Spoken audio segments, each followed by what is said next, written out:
All right, we're back, and this is Nicole and Wendy, and we're talking about the fall show to get you all excited. So we're going to talk about our favorite parts of the fall show or some fall show memories. Do you want to start? Do you have one? Sure, yeah. So I went to my first fall show when I was really young.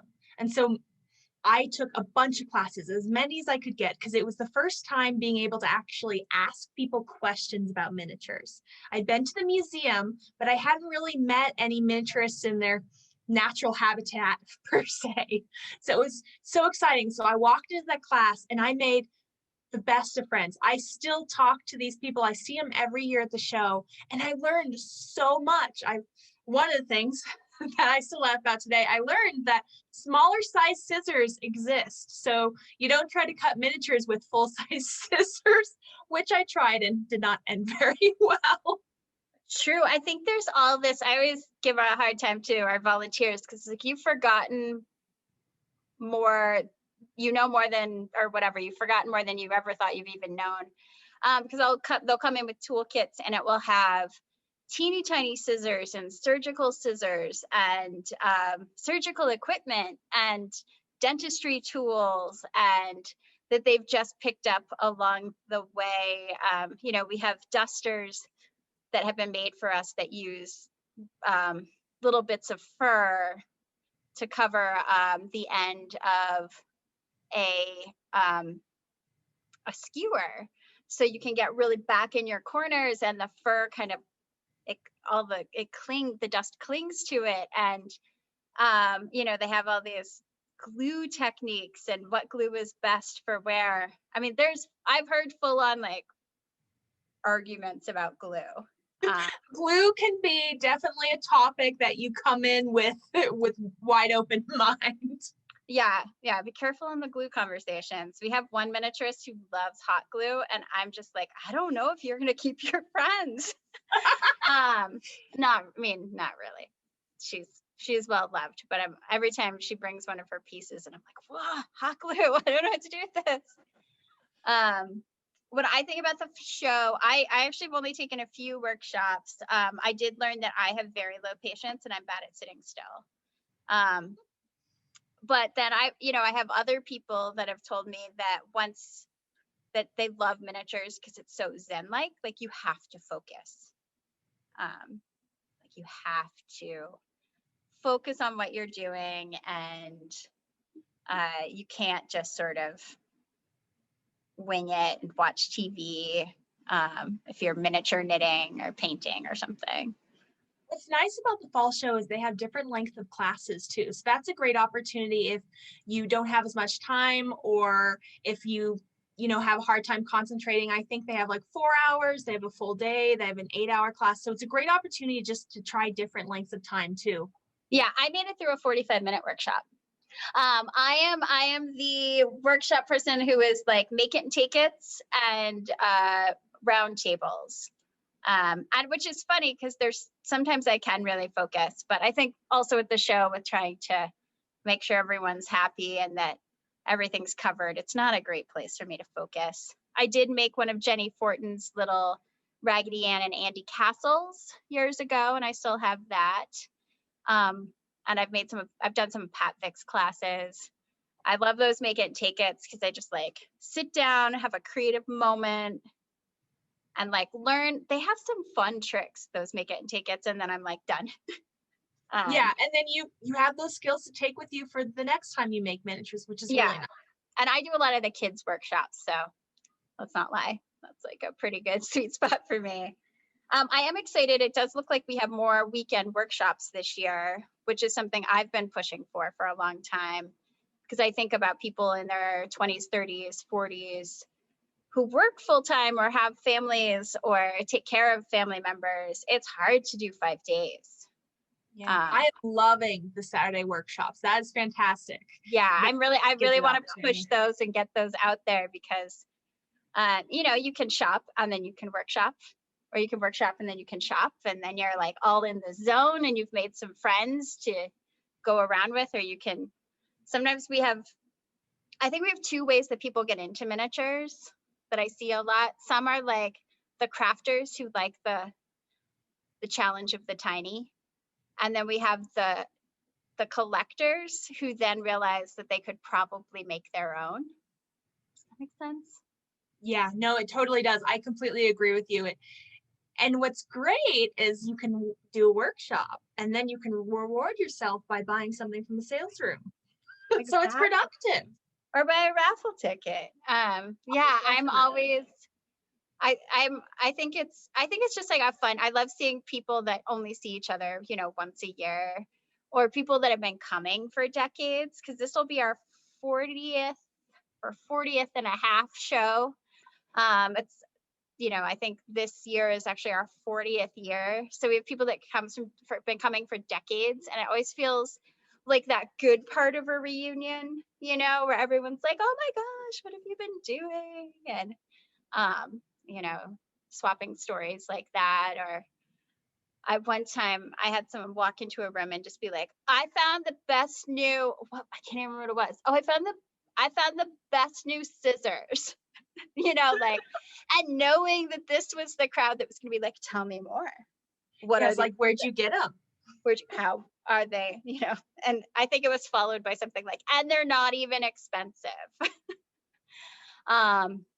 Which was a real joy. And it's like, I only see the dealers once a year. And then one year I went to Chicago and I like popped in on all their booths. Hey, the Chicago show.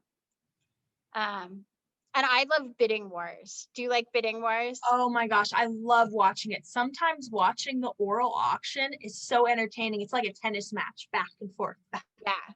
and forth. I love our fundraising allies. It's all for a good cause, because the It's all museum's for a fantastic. good cause. It's all for a good cause. I mean, the museum we're the little engine that could of museums, I think, sometimes.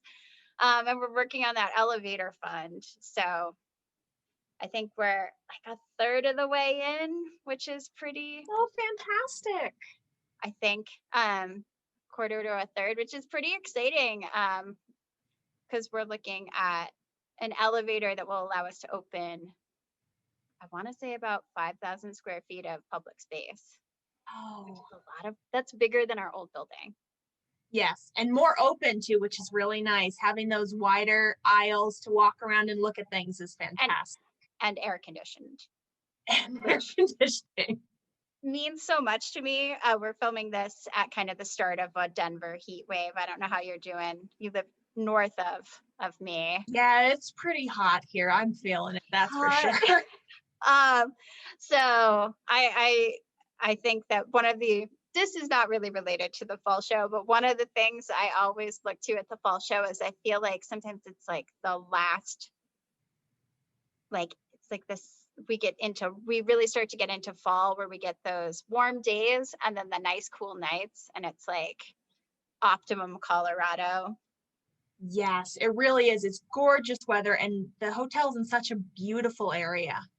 It really is. It's just down in Greenwood Village, in the tech center area, and there are so many things. Like, we have one of our dealers brings his bike and does road bike rides before the sales room every day, and we have people that come and then tour Colorado, because we know how pretty Colorado is, and there's nothing like the Rocky Mountains. They're just the best. There's a gorgeous park that's just a short walk away. I go to that every year. I walk down before breakfast. I should get on that park. I usually have a lunch break. Sometimes I have a lunch break. But that's always good to know. Sometimes I have a break between the sales room and the dinners. Although sometimes I'm like doing a quick change into fancy clothes, because it is fun. It is fun to have something to dress up for. I haven't had anything to dress up for like over a year. Especially this year. It's going to be so nice to get to see people and have an event to go out to and to go eat somewhere. That's for sure. Yeah. And their food is good. Oh, it's fantastic. We were always joking, the staff was joking about like, I wonder if it's like, can we bring Tupperware? That's not allowed. Maybe it's allowed. So, I mean, it's technically not allowed, but you know, It's definitely worth seconds, though. I'll say that. It's always so good. yeah, yeah. I'm a big fan of the Friday night dinner. It really hits my sweet spot of sort of like smaller plate things that they all add up to a big, like when you go to a cookout and you can, or a family dinner and everyone's made something. This is more cohesive than that, but it's, there's always salads and I don't know, like lots of dishes I want just like a scoop of. Yeah, and amazing desserts. The desserts are always so good. Yeah, yeah, that's true. That's true.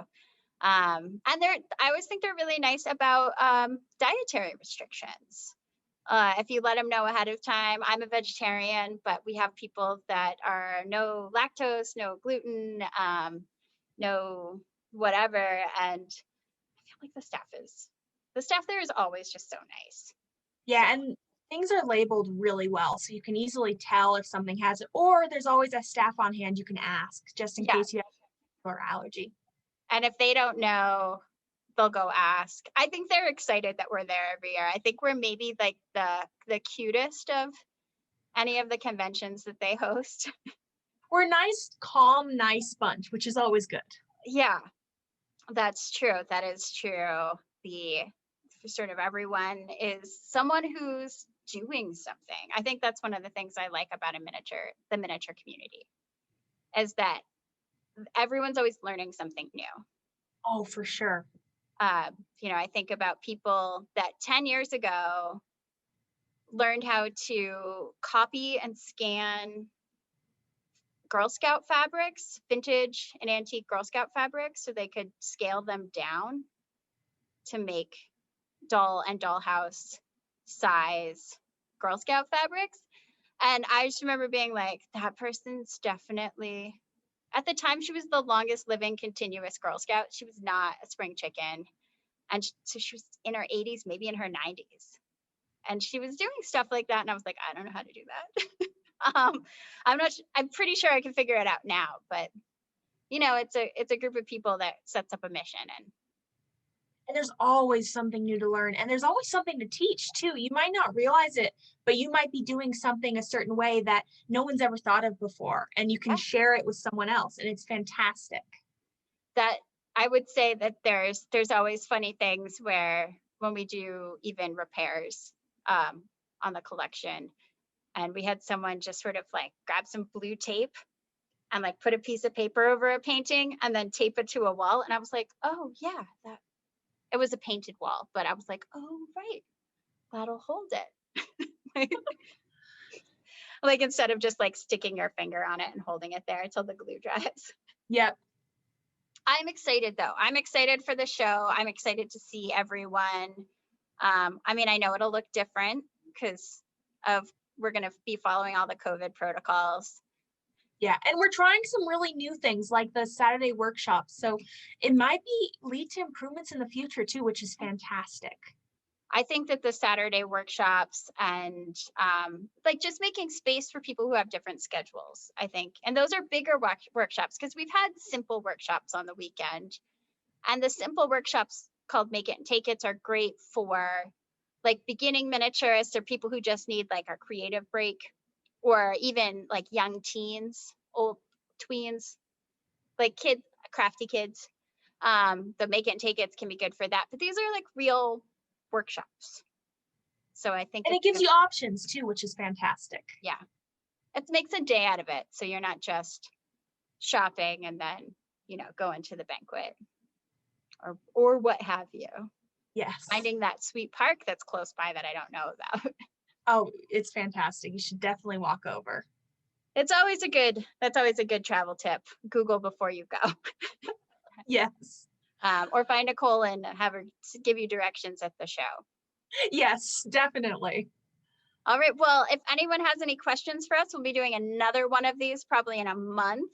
So if you have specific questions you want to know, write them in the comments and we'll get to them We'll probably answer them in the comments if they're urgent, but we'll do another video covering more of them. Did you have anything to close with?